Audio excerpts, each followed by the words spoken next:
ও আমারও ছেলে বাবা।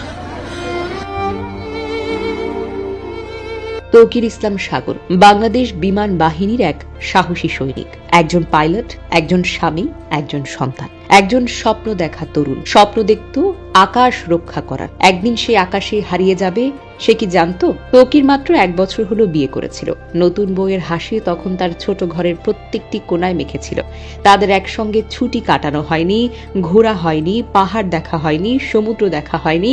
তৌকির বলেছিল, প্রশিক্ষণ শেষ হলে আমরা ঘুরতে যাব, তোমাকে আকাশ দেখাবো। কিসের আকাশ? যে আকাশ সে রক্ষা করত, সে আকাশে একদিন তাকে কেড়ে নিল। অবশেষে সে আকাশেই ছড়িয়ে গেল শুধু ধোঁয়া, আগুন আর কান্না। 21শে জুলাই 2025 সোমবার দুপুর 1:06 F-7 BGI যুদ্ধ বিমান নিয়ে আকাশে উড়ে যান ফ্লাইট লেফটেন্যান্ট তৌকির। মাত্র 12 মিনিট পর ঢাকার উত্তরা মাইলস্টোন কলেজের উপর ভেঙে পড়ে তার বিমান।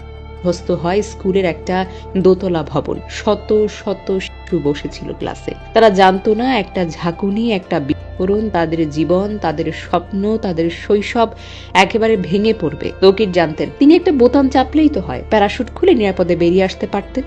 তিনি তা করতে পারতেন, কিন্তু করেননি। সহজেই বাঁচতে পারতেন, কিন্তু সেটা তিনি করেননি। তিনি চেয়েছিলেন ঘনবসতিপূর্ণ এলাকা এড়িয়ে বিমানটি জনশূন্যে কোথাও নামাতে। তিনি চেষ্টা করেছিলেন, প্রাণপণ চেষ্টা করেছেন, একটা জীবন নয়, শত শত জীবন রক্ষা করতে। কিন্তু বিধাতা কি আর শুনেছেন তার কথা? দুপুরের আকাশে কালো ধোঁয়া ছড়িয়ে পড়ে, আর বিকেলে 3:45 ঢাকার CMH এ শেষ নিঃশ্বাস ত্যাগ করেন ফ্লাইট লেফটেন্যান্ট তৌকির ইসলাম সাগর। তৌকির ছিলেন একজন স্বপ্নবাজ তরুণ। শুরু করেছেন রাজশাহী ল্যাবরেটরি স্কুলে, তারপর গিয়েছিলেন পাবনা ক্যাডেট কলেজে। দেশের জন্য নিজেকে উৎসর্গ করতে চেয়েছেন বলেই বেছে নিয়েছিলেন বাংলাদেশ বিমান বাহিনীকে। তার পরিবার রাজশাহীর সপুরায় থাকে।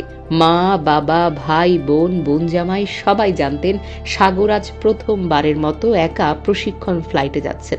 তারা গর্বিত ছিলেন, উচ্ছ্বাসিত ছিলেন। কয়েক ঘন্টার মধ্যে সেই গর্ব, সে উচ্ছ্বাস ভেঙে গিয়ে তছনছ হয়ে গেল। হেলিকপ্টার করে ঢাকায় আসার সময় তারা জানতেন না তাদের সাগর আর জীবিত নেই। এই মৃত্যু কেবল এক দুর্ঘটনা, নাকি আমাদের অব্যবস্থা, অবহেলা আর ভাঙা প্রোটোকলের প্রতিচ্ছবি।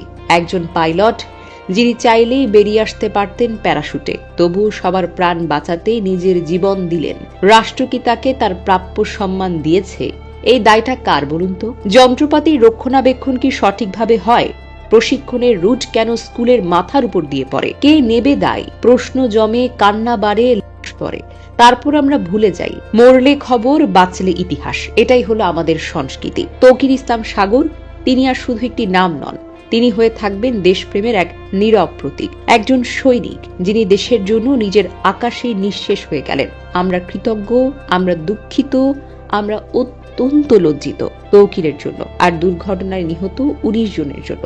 আমরা দোয়া করি আল্লাহ তাদের শহীদের মর্যাদা দিন, জান্নাত দান করুন। আর রাষ্ট্রকে একটা কথা বলি, এই আত্মত্যাগ যেন প্রশ্নহীন না হয়ে যায়, আর যেন কোনো তৌকিরকে আমাদের মাঝ থেকে এভাবে হারাতে না হয়।